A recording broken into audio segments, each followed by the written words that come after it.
Good evening, everyone. I hope this video finds you well. I'm broadcasting you live from the Atlantic City Inlet on this kind of frosty January evening. And today I bring you my second review of the Aventon Sinch folding e-bike, except this time I actually own it, and it is, yes, the same one that I used in my review video. As stated before, I purchased the bike from AAAA Bicycle Shop, and with a couple accessories, as you can see here.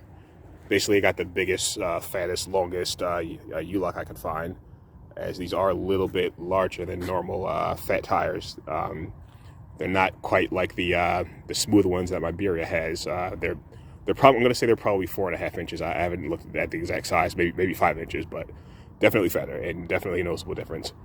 It comes with full aluminum fenders on the front and rear. I'm not going to go over the exact specs from the video, but I got a couple, again, add-ons. I added on a tail light, the same kind that I have in my Beria, a $5 one from eBay, but USB chargeable, and the original ones still work. I've been using it for 7 months now, so I figure why not get another one. I got the clamp-on rack, and also put the same kind of headlight on that I also have for my Beria, the $10 eBay one from China. It's USB chargeable, and again, it's very bright, and it has 5 different modes actually.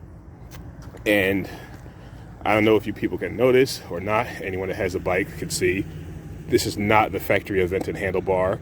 This is actually, I actually asked for the one that comes on the Beria that has the U shape in the middle. The reason why that is because the second day of owning the bike, I had it folded up in a corner, and it actually fell over, and it broke the M5 display. It's actually glass, and it didn't only break it; it kind of like bent it, kind of like a banana.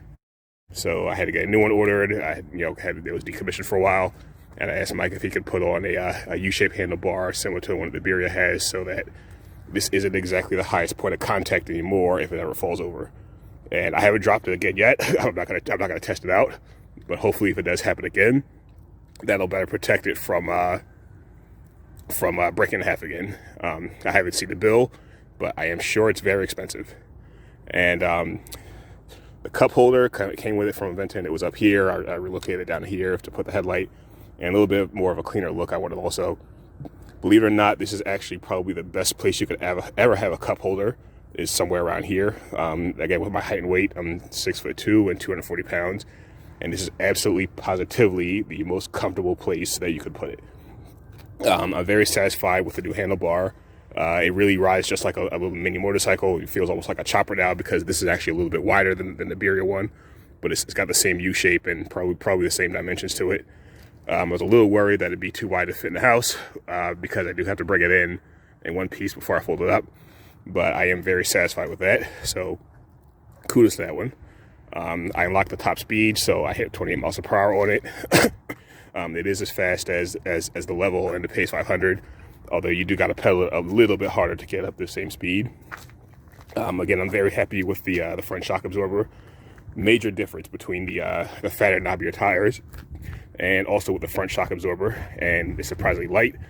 It isn't bulky or anything, and the bike actually does. It actually trails almost perfectly straight when it's folded if you fold it right. Even with the front shock and with the rear fenders. I upgraded it to the you can't tell here, but the cinches folding pedals are plastic, and these are actually the same metal folding ones that come in the Beria. I'm very pleased with that upgrade, because although you can't tell, but it's a major difference when you're riding, because they're also they're longer and wider, and your feet track on them a little bit better. I rode it for a few miles when it had the original Aventon pedals, and it did leave a little bit of a sore spot in the middle of my feet if I rode for about 10 or 20 miles. Other than that, one thing I can say is I haven't looked this up exactly or not, but I believe that the display for the M5 actually saves the other data, because I had about 50 miles on the bike before this happened. And I also had to go and reset. I set the top speed limiter and a couple of one other parameter in there, and all those things, including the odometer, were erased when we put the new display on. So I'm assuming that the display itself holds the data and not the actual control module that's in here. It'd be interesting to find that out. Because again, I'm all the more worried about, not that it matters, it's only 50 miles, but I'm a little bit all the more worried about that. Because, you know, God forbid I break it again. I don't want to have to, you know, reset my mileage.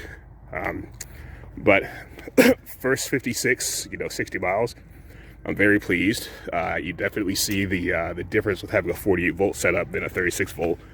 You know, I can basically cruise around all day on pedal 3 with minimal pedal effort and do 20 miles an hour average the whole, you know, with the speed limit removed. You know, I could basically cruise at what was more or less Iberia's top speed and, you know, last a lot longer. I rode it on the sand, you know, in some pretty thick sand actually. And, you know, it wasn't really wet, but it was, you know, it wasn't exactly perfectly dry. And although it definitely reduced the battery life, you know, quickly, because it was literally the first day that I bought the bike, I was very surprised at how I handled it, you know, very surprised. I mean, you would think I was riding a little dirt bike, basically, but very happy with that. So anyway, more to come. Right now, for the moment, it's pretty much as dialed in as I want to get it. Maybe put a little bit of bright headlight on it, or maybe a little brighter taillight. But overall, first 60 miles or so with the Aventon Sinch, very happy. So stay tuned, more info coming, more reviews and more bikes, and take care.